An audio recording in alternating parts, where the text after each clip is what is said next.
Você montou todo um planejamento, definiu prioridades, tem tratado os problemas do fluxo de entrega, mas no dia seguinte aparece uma nova urgência, uma nova prioridade que atravessa toda a sua fila. E chega, obviamente, daquele jeito, né? Sem contexto, sem planejamento, dizem que não dá para esperar. O famoso para tudo e faça agora. E aí você se vê na mesma situação de sempre. Ou protege o fluxo para que o time consiga fazer as entregas, mas com isso vira o chato que trava tudo, ou cede mesmo sabendo que não é a saída ideal, e aí infelizmente vira o gestor que só apaga incêndio. Você até sabe o que deveria fazer, mas na prática não consegue proteger o time dessa interferência. Porque o problema não está só sobre a parte que seu time tem autonomia. A realidade, o problema se encontra em como as outras áreas se relacionam com ele. E é disso que a gente vai falar aqui. Como lidar com quem quer furar a sua fila de prioridade. Como se posicionar sem virar um vilão. E como transformar conflito em colaboração. Fala pessoal, sou Gustavo Dias, especialista em gestão de produtividade e fluxos de trabalho em equipes de tecnologia. Nos últimos anos, ajudei gestores como você a alcançar resultados impressionantes, aumentando consideravelmente a produtividade dos times com estratégias práticas e comprovadas.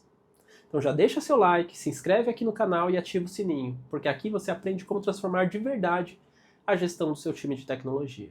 Antes de sair brigando com a área que tentou furar a fila, calma, respira, porque o que parece um ataque direto ao seu fluxo, na maioria das vezes, é só um sintoma de algo muito mais profundo. É tipo quando um sistema para. Não adianta só reiniciar, você precisa entender o porquê aquilo aconteceu.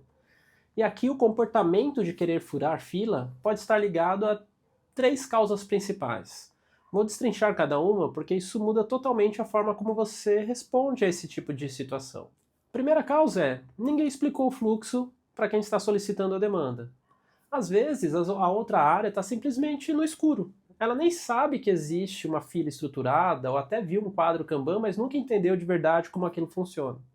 E o mais importante, ela não entende o valor de seguir o processo que vocês definiram. Para ela, pedir direto no WhatsApp ou mandar um e-mail para o desenvolvedor parece muito mais rápido. Ela não vê o custo invisível disso, que são as interrupções, quebra de foco, retrabalho, desorganização e o impacto que isso traz para a produtividade do time. Ou seja, não necessariamente é má fé, às vezes é só falta de contexto. Se a pessoa não entende o impacto de furar o fluxo, é sua responsabilidade como gestor desse time a dar essa visibilidade. O segundo ponto que pode estar acontecendo é que ela não confia que a fila vai andar. E essa é bem clássica, pessoal. A outra área até sabe que tem uma fila, mas pensa, se eu só entrar com a demanda certinho, isso nunca vai sair do lugar. Essa desconfiança não surge do nada, né, pessoal? Pode ter vindo de experiências passadas, demandas que entraram e ficaram paradas por semanas, falta de retorno ou visibilidade, ou ainda essa pessoa tem a sensação de que só é atendido quem grita mais. E aí, para garantir que o problema dela seja resolvido, ela tenta burlar o sistema. Na cabeça dela, isso não é furar fila, é dar um jeitinho ali para garantir que a demanda dela saia, seja executada e aconteça. Ou seja, não é um ataque ao processo, é um reflexo da falta de confiança.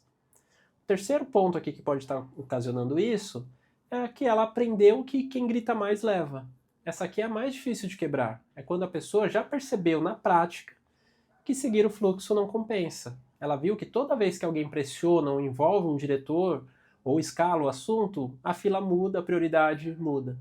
E aí você tem um sistema onde a exceção vira regra. O que era para ser previsível e organizado vira um campo de guerra de prioridades e seu time vira o refém disso tudo. Ou seja, furar a fila virou um comportamento aprendido. Enquanto ninguém corrigir isso, vai continuar acontecendo. Não importa quantas vezes você lembre do processo para essa pessoa. Então, antes de reagir na defensiva, olhe para o comportamento com curiosidade. Toda tentativa de burlar o fluxo carrega uma motivação por trás. E entender essa motivação é o primeiro passo para retomar o controle com inteligência. E não é só com rigidez, não é só brigando. Agora que você entendeu que furar a fila não necessariamente é a causa raiz, é só um sintoma de outros problemas que podem estar acontecendo, agora vem a parte mais importante. Como que você responde a isso? E aqui muita gente erra, porque o instinto é agir como guardião do processo, com foco em cumprir as regras.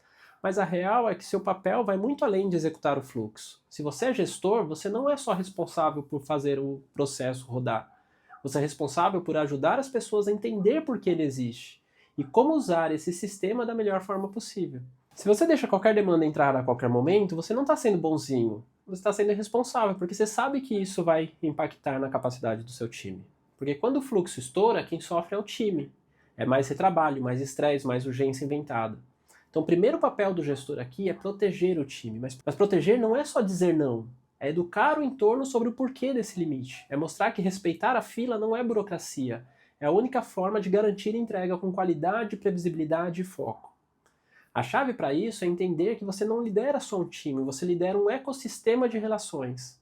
Quando uma área externa tenta furar a fila, esse é o momento de atuar como educador, alguém que dá contexto, explica impacto e propõe novas formas de trabalhar juntos.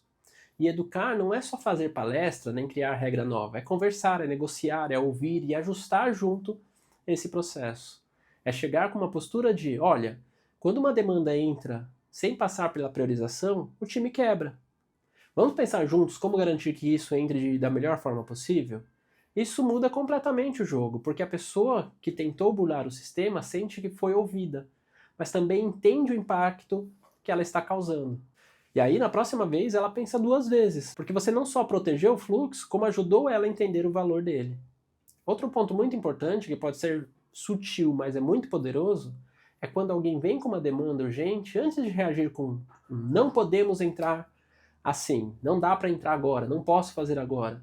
Tenta entender o que está por trás. É um problema real de cliente? É um ruído interno? É medo de ser cobrado por um chefe? A demanda pode até estar desalinhada com seu fluxo de trabalho, mas o problema dela é real, pelo menos para ela. E quando você escuta com empatia e depois responde com clareza, você educa sem criar resistência. Você mostra que não é só sobre dizer sim ou não, é sobre encontrar a melhor forma de resolver o problema da pessoa e faz isso sem quebrar o processo que você estruturou com o seu time. No fim das contas, o que vai garantir que o fluxo funcione não é um quadro bonito nem a cerimônia perfeita, é a sua postura como gestor. Você é o elo entre o sistema e as pessoas. E quanto mais você educa, mais o fluxo ganha força, mais o time ganha foco e mais as outras áreas aprendem a jogar junto. Mas tome cuidado, uma das maiores armadilhas que um gestor pode cair é confundir boa vontade com boa gestão. Você quer ajudar, quer entender, quer mostrar que o time é parceiro. Mas quando você diz sim para tudo, mesmo sem espaço, mesmo sem capacidade, você não está sendo parceiro, você está sabotando o próprio processo. E isso acontece quando a negociação com outras áreas é baseada em vontade e não em capacidade. Seu time não é mágico, não é fábrica de pizza, tem um limite real de entrega por ciclo, por sprint, por mês.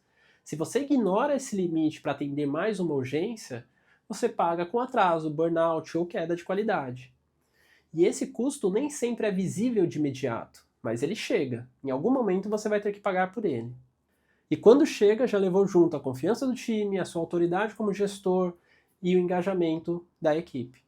Por isso, a base de qualquer negociação precisa ser a capacidade do time.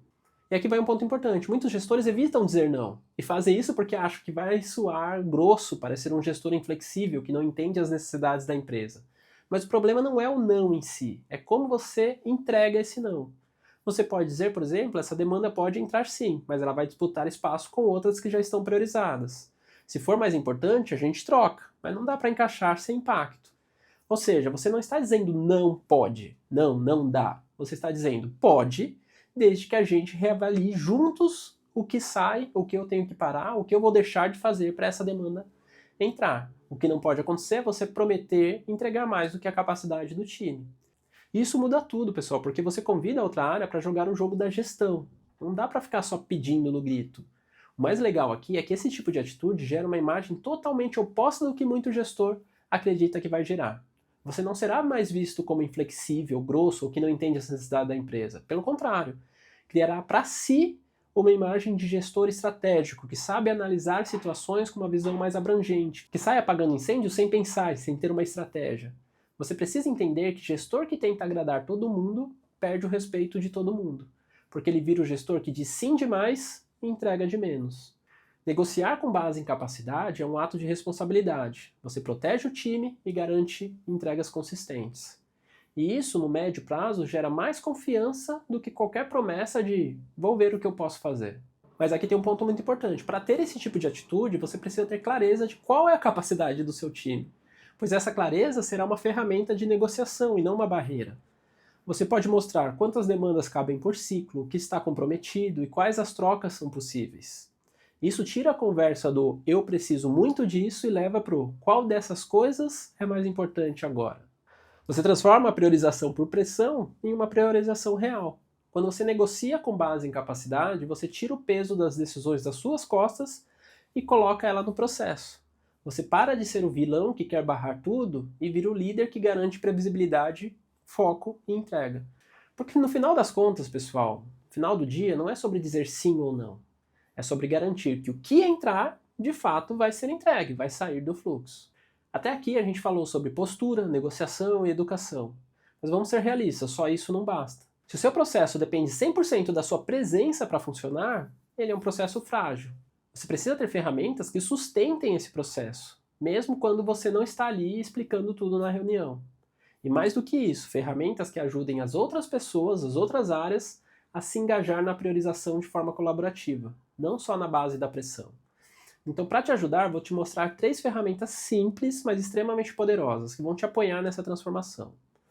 Primeiro, política explícita de entrada de demandas. A primeira coisa que você precisa deixar claro é como uma demanda pode entrar para o time. Isso precisa estar documentado e visível. Não vale estar só na sua cabeça ou na cabeça do time. Então tem que ser claro quem pode pedir, como deve ser feito esse pedido, que informações são obrigatórias, quando essas decisões serão avaliadas. Quando esse processo é claro, você tira a margem do jeitinho e reforça que entrar na fila não é uma questão de amizade, é uma questão de critério. Além disso, dá segurança para o time e para quem demanda, porque todo mundo sabe o que esperar. Uma segunda ferramenta muito poderosa é uma fila pública e visível. Aqui é essencial o uso de uma gestão visual para que todo mundo enxergue o que precisa enxergar de forma fácil e clara. Então ele tem que ter clareza do que já está em andamento, o que está em espera, o que ainda nem foi avaliado. Tudo isso traz uma transparência muito grande para o processo e reduz muito a ansiedade das outras áreas. Porque quando alguém entende onde a demanda dela está e uma estimativa de quando será tratada, essa ansiedade ela diminui e ela para de tentar bular o sistema. Ela começa a entender e alinhar suas expectativas. E a terceira ferramenta é a capacidade visível e limitada. Aqui está o coração do sistema puxado. Você precisa deixar claro, de forma visual, qual é a capacidade atual do seu time. Quantas demandas entram por ciclo? Quais que já estão ocupando a capacidade do seu time hoje? Quando você deixa claro esse limite, você ganha 2 coisas. Força de negociação, né? Então é isso que cabe, essa é a minha capacidade. A partir daqui a gente pode discutir. E a participação real das outras áreas. Vamos decidir juntos o que sai ou o que entra. Você tira a conversa do vou dar um jeitinho aí e leva para o vamos escolher juntos o que é mais importante agora. E por fim, como engajar outras áreas nesse processo. E veja bem, engajar não é colocar todo mundo para decidir tudo, mas é dar visibilidade, criar canais de participação e reforçar a confiança no processo. Aqui você pode convidar as áreas para rituais de priorização periódicas, por exemplo, pedir um input sobre o que é mais crítico do ponto de vista delas, mostrar com frequência o que vai ser entregue e o que deve entrar em seguida. Quando uma área sente que tem voz e visibilidade, ela tende a parar de gritar para ser ouvida e começa a colaborar, porque ela começa a confiar no seu processo. Essas ferramentas não são para blindar seu time do resto da empresa. Elas são para criar um sistema saudável, onde as decisões são claras, os limites são respeitados e a colaboração acontece de forma natural. Porque no final das contas, o fluxo de entrega não deve ser visto como um muro, mas sim como uma ponte para os objetivos da empresa. E para isso acontecer, o fluxo sobre essa ponte precisa estar fluindo adequadamente. No final das contas, proteger o fluxo não é só sobre dizer não para as outras áreas, é sobre como construir um sistema onde o sim certo acontece na hora certa, com clareza, responsabilidade e respeito à capacidade do time. Você não está ali para agradar todo mundo, está ali para garantir que o que entra será entregue. E isso exige postura, exige clareza, exige coragem para educar, mesmo quando é mais fácil apenas ceder e aceitar aquela demanda que está chegando. Agora olha para o seu dia a dia e responde com sinceridade. Você está realmente liderando o fluxo ou está só tentando sobreviver a ele? Porque quem lidera o fluxo de verdade educa, protege, negocia e engaja. Faz o time entregar mais e cria uma imagem de um gestor estratégico que resolve os problemas. É a pessoa que faz as coisas acontecerem e funcionarem. Agora, aqueles que só sobrevivem, ele vive apagando incêndio dos outros e ainda leva a culpa quando não entrega. Se você gostou desse conteúdo, não esqueça de curtir e se inscrever no canal para receber mais dicas práticas como essa para o seu dia a dia como gestor. Um grande abraço e até o próximo vídeo.